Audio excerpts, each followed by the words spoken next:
네, 트럼프 대통령이 멕시코에 30% 관세 부과를 예고했죠. 멕시코를 생산기지로 삼아온 국내 기업들 타격이 불가피합니다.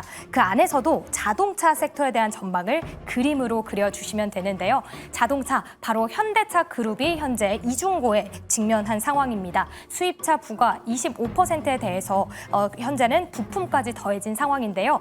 이에 대한 우려를 염려한 탓일까요? 생산 거점을 미리 미국으로 옮겨놨거나 멕시코에서 생산한 걸 캐나다로 보내는 등 대응 방안을 일부 사용하고 있기는 합니다. 그리고 또 트럼프 대통령이 현재 한국과 협상 타결을 원한다라는 소식까지 전해지면서 긍정회로 돌려볼 수 있을까 기대감도 나오고 있는데요. 이렇게 자동차 섹터에 대한 전망 그림으로 그려주시면 됩니다. 벌써 준비가 된 것 같은데요. 바로 만나보도록 하겠습니다. 두 분의 마지막 보드 지금 들어주시죠.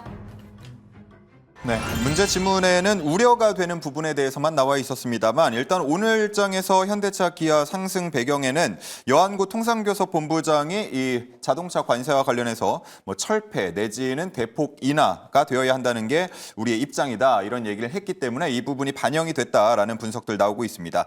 자, 관련해서 자동차 섹터의 전망을 두 분께 그림으로 그려달라라고 부탁을 드렸는데요.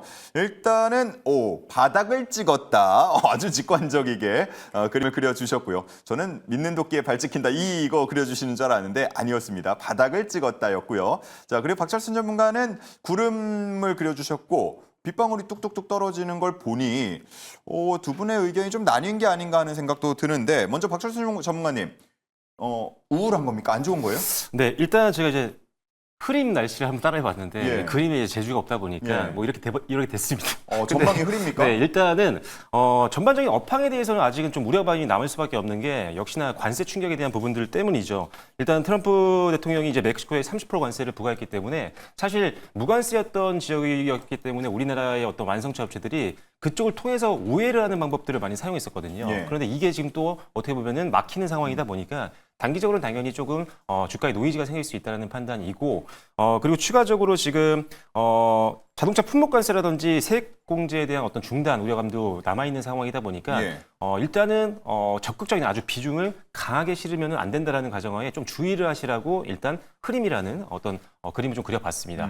다만 일단 지금 기대가 되는 부분들은 관세에 대한 우려감이 굉장히 많이 지금 올라와 있는 상황이다 보니까 지금 앞서도 말씀해 주셨지만 지금 우리나라에서도 계속적으로 이 관세를 좀 낮추기 위해서 계속적으로 적극적인 교섭을 하고 있는 상황이다 보니까 이런 것들이 조금이라도 좀 더 완화가 된다라고 한다면 주가는 좀 힘이 날 수는 있다고 생각을 합니다. 다만 실질적으로 지금 세액공제를 받더라도 관세 충격에 대한 부분들이 워낙 크다 보니까 지금 상반기보다 하반기 때 실적 전망을 아무래도 좀 좋지 않게 볼 수밖에 없어서 주가의 상승 탄력이 조금 떨어질 수 있다는 게 좀 아쉬운 상황이라고 생각이 돼서 일단 조금 주의를 하자라는 관점으로 말씀을 드렸고요.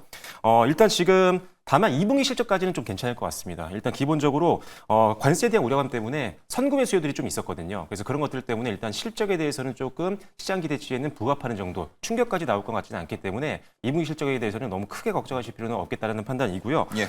그리고 일단은 이 각자 어떤 완성차 업체들이 계속적으로 노력하고 있다 보니까 기본적으로 유연성 있게 대처를 한다라고 한다면 시장이 좀 안정감을 주면서 또 수급이 들어오면서 단기적으로 올라갈 수 있고 현대차와 기아차 주가를 보면 일단 지금 저점 찍고 좀 반등이 나오기 때문에 전고점 정도 높이를 보고 나서 박스권 전략은 계속 가능하다는 판단입니다. 그래서 너무 큰 비중보다는 적당한 비중으로 상단 저항들 보면서 대응 정도 하시는 거는 괜찮다는 판단이니까요. 참고해 주시면 좋을 것 같습니다. 예, 말씀하신 것처럼 우려되는 지점들은 아마 우리 투자자분들, 시청자분들도 익히 알고 계실 것 같고 그런데 최근의 주가 흐름들을 보면은 빠지지 않고 야금야금 올라오는 모습들을 보인단 말이죠. 자, 이게 최영지 전문가가 그려주신 것처럼 바닥을 찍었기 때문입니까?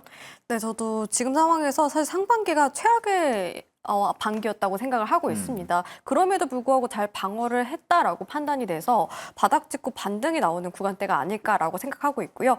실제로 6월 달 같은 경우 수출액 같은 경우에도 이제 자동차 부분만 해도 전년 대비 2.3%나 증가를 했어요. 대미 수출은 아쉽게도 조금 감소를 했지만 예. 이런 부분에 있어서 잘 방어를 했다라고 판단을 하고 있고 이번에 멕시코와 관련된 부분들을 좀 설명을 해드리자면 펜타닐과 관련된 문제 때문에 이제 미국 쪽이 이런 고율 관세를 언급을 하고 있다. 있다라고 판단을 하고 있거든요.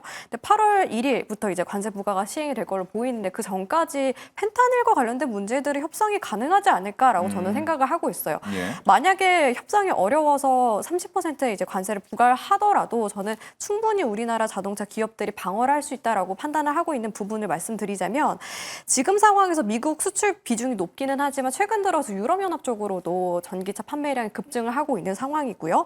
거기다가 저는 내수 쪽으로도 회복할 거라고 생각하고 있는데 예. 지금 이제 정부 쪽에서도 내수 회복을 위해서 뭐 쿠폰이라던가 이런 것들도 발급을 하고 추정안에 대한 것들도 계획을 밝히기도 했잖아요. 예. 이런 부분들이 자동차 내수 산업 쪽으로도 좀 회복을 할 수 있지 않을까 이렇게 생각을 하고 있어서 그런 관점에서도 바라보면 좋겠다라고 말씀드리겠고 그리고 오늘 같은 경우 현대차와 기아가 또 신차를 출시한다라는 소식이 들려왔어요. 가격 인상을 하지 않음에도 불구하고 지금 잘 버텨주고 있는 데다가 신차까지 더해지게 되면서 점유율을 더 확대할 것으로 보이는데 상반기의 경우 실제로 점유율이 0.5% 정도 상승을 했어요. 그런 부분들까지 반영을 한다면은 전 하반기 신차 모멘텀까지 적용을 해서 주가 상승으로 이어지지 않을까라고 생각하고 있어서 저는 개인적으로 지금 자동차 관련된 기업들은 매집하는 구간대다 이렇게 말씀을 드리도록 하겠습니다. 네, 오늘 한 증권사에서 이제 현대차가 코스피 추가 상승의 마지막 퍼즐 조각이다. 뭐 이런 분석을 내놓기도 했는데 아마 공감하시는 분들이 많을 것 같습니다. 앞으로 자동차주 흐름 두 분께서 전망하시는 대로 움직일지 지켜보도록 하겠습니다.